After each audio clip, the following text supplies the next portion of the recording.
What do you get when you combine SD bullion and the New Zealand Mint? You get the lowest price silver coin ever released to the world.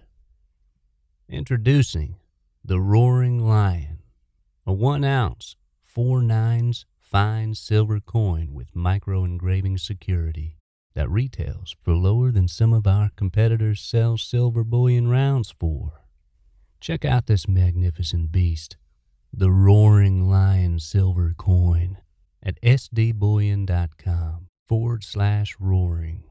That's sdbullion.com/roaring. All right, all right, all right.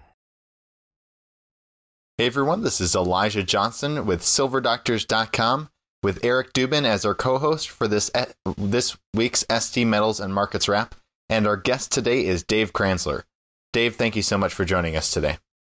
Thanks for having me, Elijah. I love doing the show with you guys.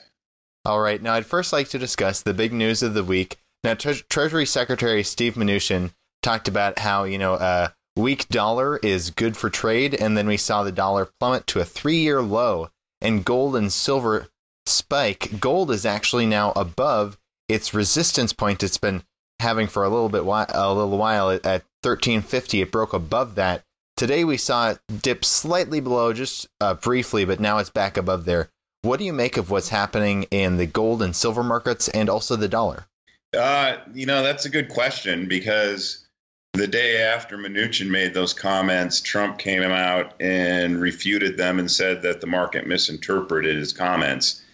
I think we're starting into a quote unquote disguised currency war, and the two primary players are going to be China and the U.S. And I mean, obviously, a lower dollar would stimulate exports, which is what this country would need to have any hope of trying to stimulate an economic recovery, because the economic recovery is not going to come from the consumption side in this country, at least based on the numbers I've been looking at for the last several months. So, I think the dollar, part of the reaction was just general hedge fund algos. They react to headlines and that's it. It's knee jerk. I do think the dollar is oversold right now, and I think gold is extended. And I think the technical bounce that we're going to get in the dollar, we started to see that yesterday after Trump refuted what Mnuchin said.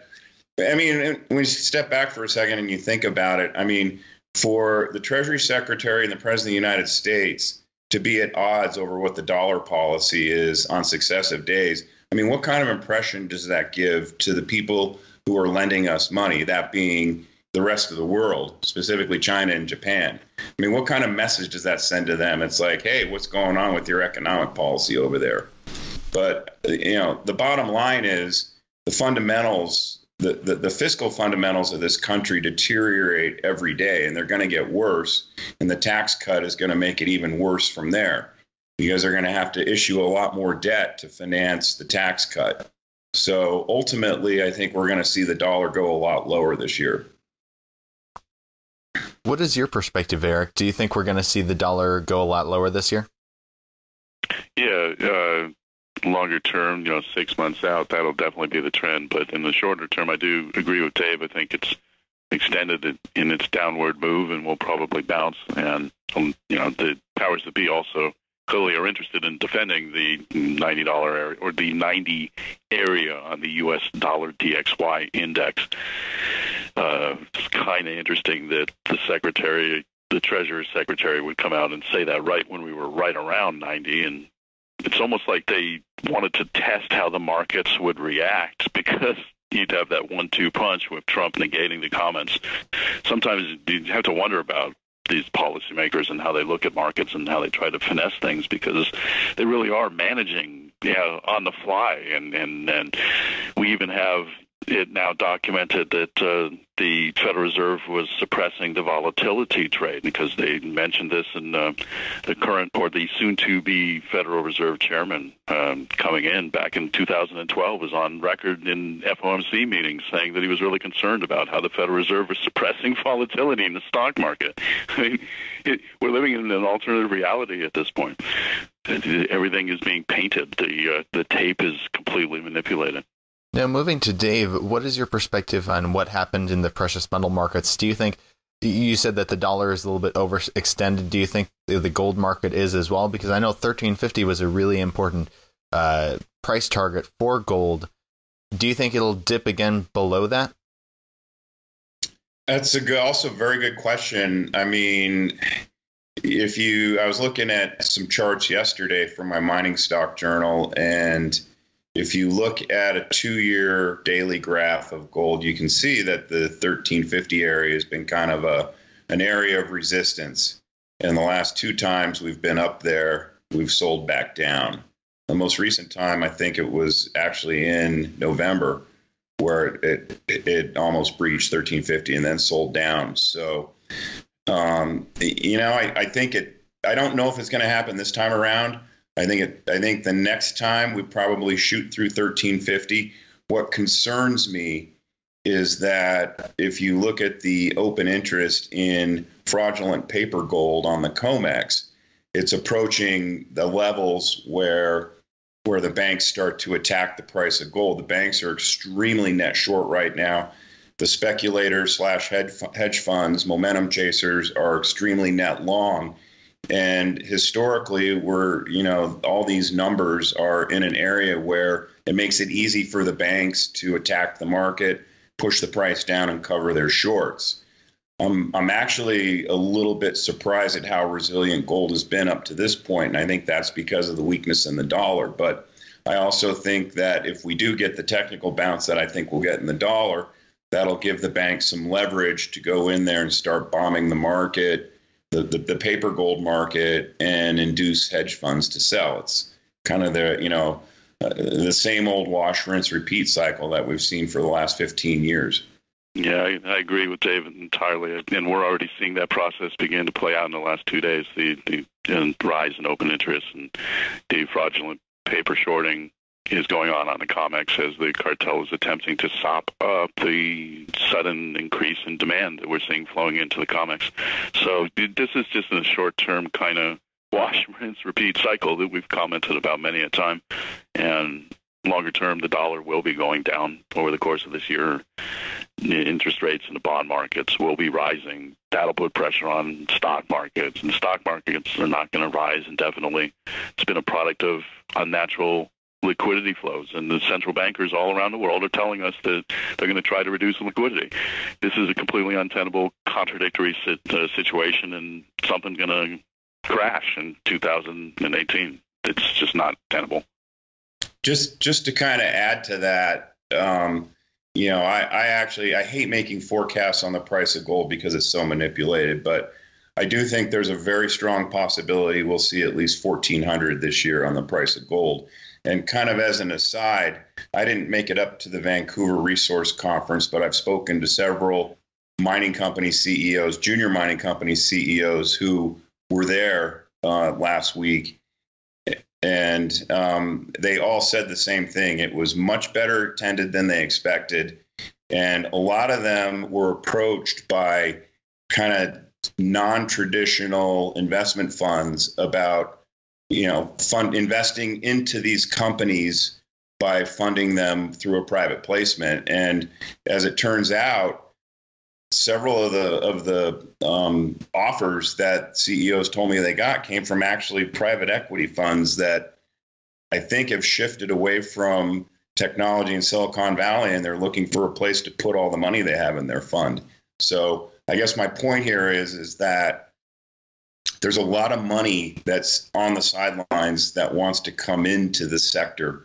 And it sounds to me like we're going to get a lot of capital flowing into the good quality junior mining stocks over the next year.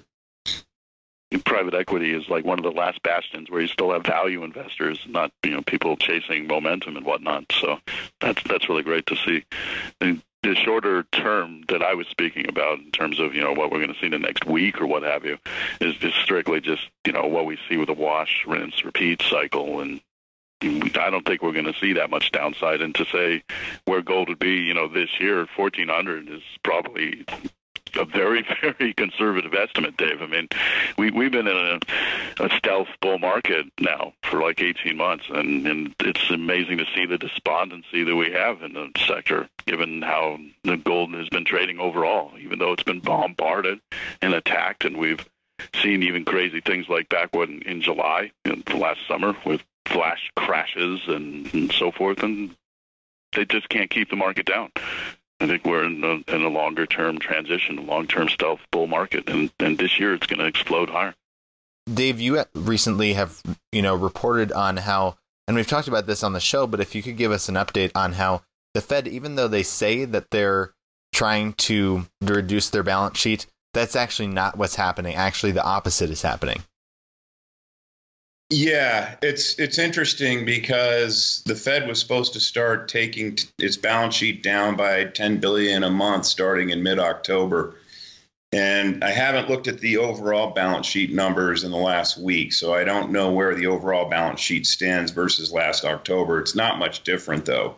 It may be down a little bit. But if you look at the SOMA account, just in the last 2 weeks, the SOMA account has actually increased. Now, 2 weeks ago, about $4.4 billion of that came from the Fed increasing its mortgage securities holdings. And then last week, its mortgage security holdings went up another $700 million. So you're talking about north of $5 billion has been injected into the mortgage market by the Fed. And it's not shrinking its balance sheet, despite what we've been told. And I think it's amusing that all these writers and analysts, and they sit there and they formulate their scenario about how 2018 is going to unwind, and they make this assumption that the Fed is going to honor what it said about reducing its balance sheet. Well, if we go by the last 4 months, the Fed hasn't really done what it said it's going to do. So for me, it's kind of a show me thing. And if I were the Fed, I'd be worried about the housing market based on the numbers that I look at all the time. And after we saw existing home sales and new home sales for December reported yesterday, I mean, it looks like the housing market's finally hit the wall that I've been looking for it to hit. And so I found it kind of interesting that ahead of those reports, the Fed injected money into the mortgage market.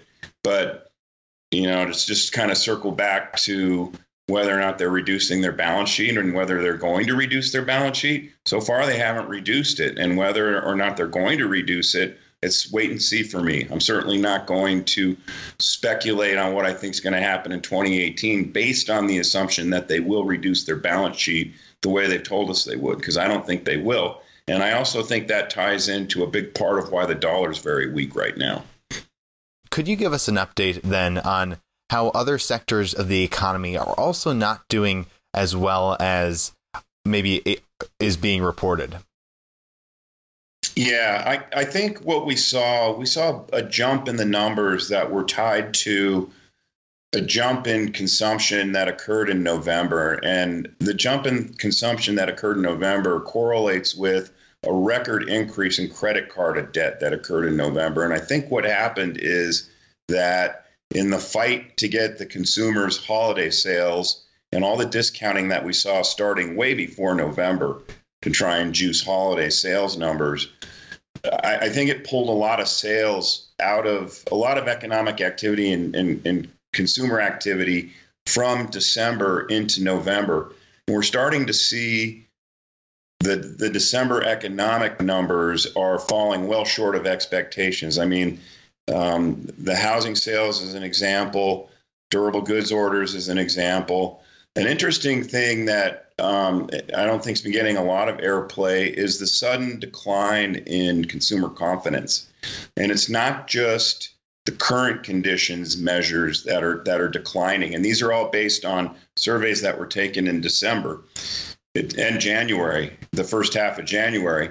It's not just the current conditions consumer sentiment that's declining. It's expectations for the future. And it's the numbers that I've seen have actually plummeted to a level that where they were before Trump was elected. If you remember when Trump was elected, all of a sudden everyone was injected with hope. You know, it's like every time you get a new president there, remember Obama was hope and change, and everyone had high expectations. And I think this time it's playing out more quickly because the average household is just so levered up. I don't know that they have anywhere to go now to find sources of money that they can spend. And we're seeing that show up in the December economic reports. And I think it's going to get worse going forward. All right. Well, Eric Dubin and David Kranzler, thank you so much for joining us today. Before we let you go, are there any last thoughts, I guess, starting with Eric, that you'd like to add?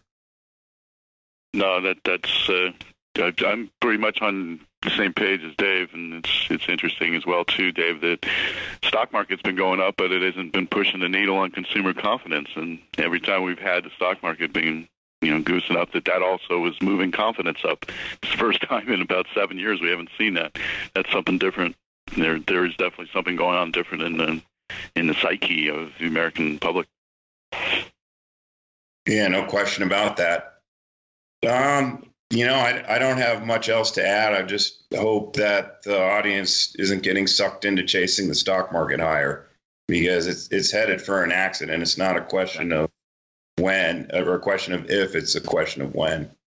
And the retail investor usually comes in the most at tops, and that's exactly what we're seeing right now in terms of, the level of margin interest on the New York Stock Exchange, the level of flows for retail monies flowing in. So, it looks like the bubble is blowing exactly as one would expect. If people are interested in learning more, they can go to your website, Investment Research Dynamics. Thank you so much. Thanks for having me.